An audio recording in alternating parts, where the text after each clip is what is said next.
বুড়িগঙ্গা নদীর জি। প্রাচীন নাম ছিল দোলা নদী। দোলা নদী, বুড়িগঙ্গা নদীর প্রাচীন নাম দোলা নদী।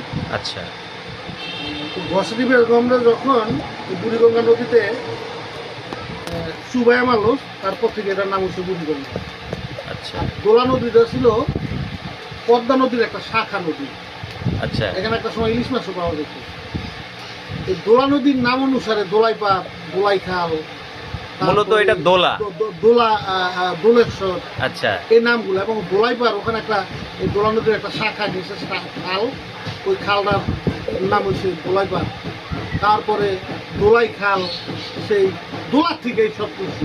মূলত দোলা নদীর নাম বা দোলা নদীর সংশ্লিষ্ট যতগুলি শাখা প্রশাখা ছিল, সেই থেকে এই দোলা দোলা দোলা দোলা নাম। আচ্ছা, ধন্যবাদ। আপনি অনেক মূল্যবান একটা ইতিহাস আমাদের সাথে আসলে শেয়ার করলেন এজ এ মুরব্বী মানুষ, এবং আমার মামা একজন শিক্ষক এবং সাহিত্যিক, মার্শাল আর্ট এবং একজন ডক্টর হোমিওপ্যাথি। ধন্যবাদ আপনাকে মামা, অসংখ্য ধন্যবাদ। বাংলাদেশের তো অনেক নদী, বুঝছো, এবং নদীগুলোর বৈচিত্র্যময় নাম পদ্মা, মেঘনা, যমুনা, দোলেশ্বরী, আরিয়াল খাঁ, মাতামুহুরী, তারপরে অগ্নিমুখ, নবগঙ্গা। হ্যাঁ, অগ্নিমুখ নদীটা সেই ওই সমুদ্রের পরেই। এই যে বৈচিত্র্যময় নদী, পৃথিবীর কোথাও এরকম নদী নেই কিন্তু। ছোট্ট একটা প্রায় 1200 প্লাস নদী বাংলাদেশে। মামা 1200 প্লাস নদী। আপনার আসলে এই চেম্বারটা, মানে এই লোকেশনটা যদি একটু বইলা দিতেন, আসলে কিভাবে পাবে আপনাকে? পঞ্চবটির ভিতরে ধর্মগঞ্জ চটলাম না। আচ্ছা, কোন রকম পঞ্চবটি আসবে, ফতুল্লা এলাকা পঞ্চবটি থেকে ধর্মগঞ্জ চটলাম না। আচ্ছা। হ্যাঁ, হাসান হুমিও। হাসান হোমিও, এখানে এসে কাউরে বললেই দেখাই দিবে। মামা চেম্বার টাইমটা? বিকাল 4টা থেকে রাত 9টা।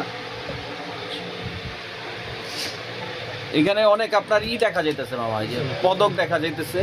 এগুলা এগুলা সবগুলি বাড়িতে রাখছি তো।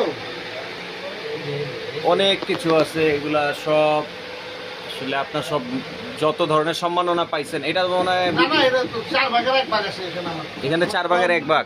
সবগুলি বাড়িতে। আচ্ছা, সব কিছু আছে।